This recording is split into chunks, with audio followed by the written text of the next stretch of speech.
Welcome to The Explainer. I'm absolutely thrilled you're joining us today. We're going to be looking closely at one of the most famous, heavily discussed, and, honestly, ancient theological texts out there, the 5th chapter of Paul's letter to the Ephesians. Specifically, we're mapping out exactly what the text says about the responsibilities of the wife. Now, our goal today isn't to debate or take sides on all the different modern interpretations. Instead, we're just going to clearly and objectively break down what the source material actually says. We'll look at the structure, the exact wording, and the really fascinating metaphors woven right into this text. Okay, let's dive into this. You know, when people talk about biblical marriage, this is the chapter they almost always turn to. It lays out a very specific set of expectations. But to really understand them, we have to look closely at the language and the whole framework the author is building. So, what exactly does Ephesians 5 ask of a wife? And how does the text justify those requests? Let's find out. Section 1. The context of mutual submission. To really get the specific instructions for wives, we first have to zoom out a bit. Verses 1 through 20 establish a baseline of spiritual living long before any specific gender roles are ever brought up. We're told to walk in love, to completely avoid works of darkness, things like covetousness or foolish talking, to be filled with the Spirit, and to be giving thanks always. This is absolutely crucial context, because these are the spiritual prerequisites expected of everyone in the community. The author is laying down this universal foundation of behavior before zooming in on the household itself. So the crucial point is right here in verse 21. After 20 verses of general instructions on how to live a spiritual life, we hit a major transition. It says, submitting yourselves one to another in the fear of God. This concept of mutual submission among all the members of the church acts like a bridge. It's the immediate gateway the author uses to shift from general community behavior into the highly specific instructions for the household that are about to follow. Section 2. Duties of the wife. Having established that baseline of community submission, the author pivots to address specific roles within the home. Looking directly at the wife in verse 22, it says, "Wives, submit yourselves unto your own husbands as unto the Lord." Notice the explicit framework mapped out here. The wife's action toward her husband is connected directly to her action toward the Lord. It isn't just presented as a standard marital dynamic. It's actually framed as an extension of her spiritual devotion. Section 3. The grand metaphor. Let's move to and see how this builds. Because the author doesn't just issue a command and move on. This instruction is immediately backed up by building a kind of mirror image.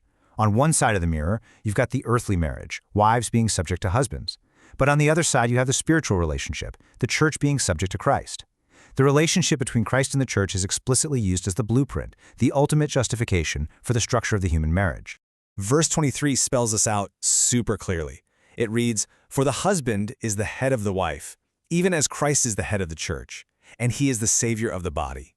Right here, the husband's position is anchored directly to Christ's headship and his ultimate role as the Savior.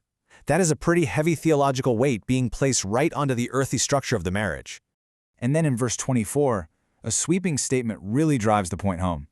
It says, "Therefore, as the church is subject unto Christ, so let the wives be to their own husbands in everything." This outlines the absolute comprehensiveness of the submission being requested. Just as the church's subjection to Christ is viewed as total, that exact same parallel standard is asked of the wife toward her husband. But to fully understand the wife's responsibility, we absolutely have to look at what it's paired with.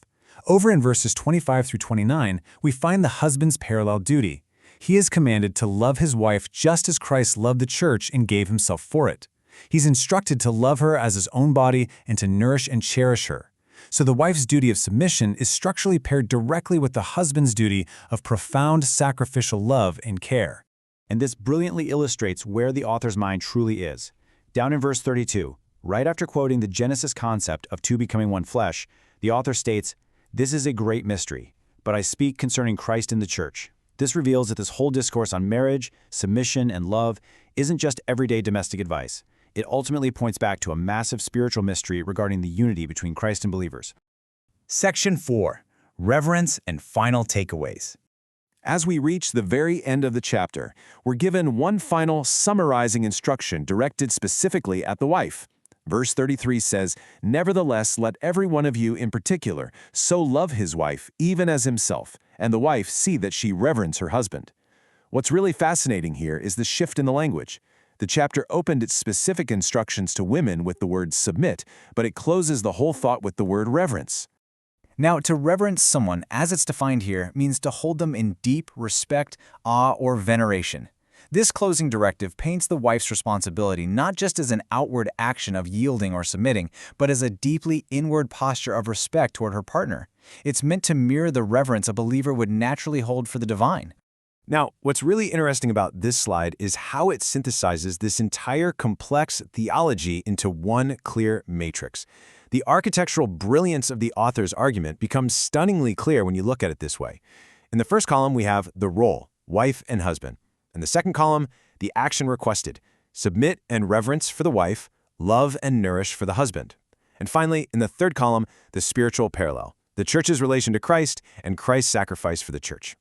When you see it laid out like this, you realize every single earthly action requested is intricately tethered to a divine parallel.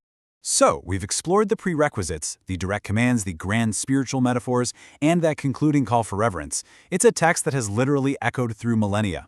And honestly, it leaves us with a pretty compelling question to ponder. How does this ancient weaving of duty, metaphor, and mutual respect inform our modern understandings of partnership?